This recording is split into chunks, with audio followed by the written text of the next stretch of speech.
Hello. I am the curator of stories. Stories of love and hate, greed and beauty, life and death. Stories such as this one. The curator of the Dark Pictures anthology bridges between the player and the story, being very aware of what they've done, but also much more aware than the player about what's actually going on in the story and what the context is and what the scenario is. What do you think happened to this guy? Now, for the first time, for some reason that he himself doesn't even understand, he's been given the opportunity to talk to somebody, and that somebody is the player. As far as he knows, it's always been him that's done this job and nobody else. And within his library is the story of everybody's life and death. There's even rooms in there that he can't remember ever going in, but he's way too busy to go and explore because there's always another end of life to record and document. Clothes are so important because they provide an insight into the character. They explain where the character's been, they describe where he's going, they suggest motive. We want the audience to perceive him as having everything completely in control. So all of the ideas of his clothes being tailored to his body, it's really important to us. We worked with a costume designer. He did a lot of research into the authenticity of the materials and textures. He provided us with lots of authentic high-resolution reference. He even gave us material swatches. It was really useful for us because looking at the folds, looking at the visual language of cloth, how do they sit on the character? Is it working from a distance? What's the weight of the material? It gave us a really good platform in order to produce high-quality, realistic materials. Giving it that depth. I'm here to record the story you choose to tell.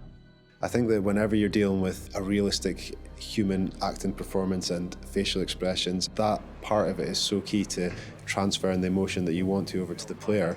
Just the definition and detail that you need now is quite challenging. But there are repercussions. In terms of cameras, it's quite interesting as well because we've talked a little bit before about how we use skewed angles, upshots, tilts and all that kind of thing to create this feeling of unease and anxiety in the horror moments. And for the curator, it was quite the opposite actually. He's very much in control and he knows everything about the game you're playing and he's very much at home in his own environment. So we took the approach to have a lot more flattering shots, a lot more level shots. You look at him at a natural height. You're never like below or above him and it creates this veneer of control. It's almost like it's very straightforward and he's just delivering you these statements. You see, we each make decisions according to our own moral compass. And of course he's British. As soon as we'd established that and who he was and what his personality was, our minds went pretty much straight to Pip Torrens to deliver the performance. And Pip's done a brilliant job bringing everything that we wanted in the curator to life on the screen. And pretty much everything that we shot was nailed on first take by Pip. But the truth of this story isn't fixed. Far from it. A story can change a great deal when told from a different perspective. One thing that was really important for us with the art direction was to somehow differentiate him from the rest of the game that you're experiencing. And with that, we could make a really interesting contrast because as the player, you might be experiencing all this horror, all this craziness, and all of a sudden you're taken out to quite a different and quite an unusual place. So that was a really fun thing to play with. We tried to play up on that contrast and really signal to the player that there was a change happening. The curator addresses the player directly. He's quite ambiguous, he's quite mysterious. You're really not sure if he's there to help you or hinder you sometimes. And I wanted that to kind of be reflected in the art. The corridor that he is in at the start of the game and where you see him a lot of times, we wanted to get this feel of an almost infinite corridor that's got this maze-like feel. It's not a set-out space that you automatically understand as a viewer when you see it. You're not sure how long it goes on, how many paths there are, how much of a maze this corridor is. So to light that, we wanted to get this feel where there's not markers that tell you this is where you are right now in the corridor, you've been here before, just to increase that feeling of not being fully aware of your surroundings and add to the mystery of the scene.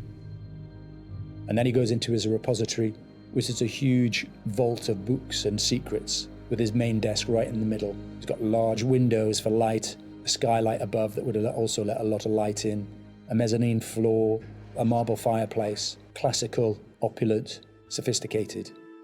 The central feature of the repository is the curator's desk. So we researched how that might look and wanted to make it look a big, substantial piece of furniture. We added a lot of scroll work and detail to the front and rear. All of the things that you'd expect, the brass fittings for the drawers. There's quite a lot of detail went into that, and we thought we might be seeing that quite close as well again. So in the end, it fits nicely within its environment. It references some of the Victorian era detail that you might see on a piece like that.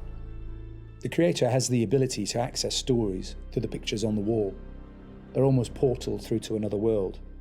And that all had to fit within our architectural environment. So we looked at very ornate framings, large pictures that would hang on the walls that would feel correct and not out of place in something of this nature. We thought about where we could include light sources that would be interesting, would put light in the right areas of the room. The skylight's a really good example. We decided that having this top-down ambience would really bed the scene in nicely and create this nice veneer to it. And then adding another number of interesting light sources that we can use for accents, such as a fireplace, such as the candles, that just are there to give you that extra range of colour if you need it. They're there to draw the eye of the player to what we want to show them. It's not my place to interfere, but I might be persuaded to offer the occasional hint. Here's one for free. It's a strange place. Who is this guy? Why is he talking to me? Where am I now?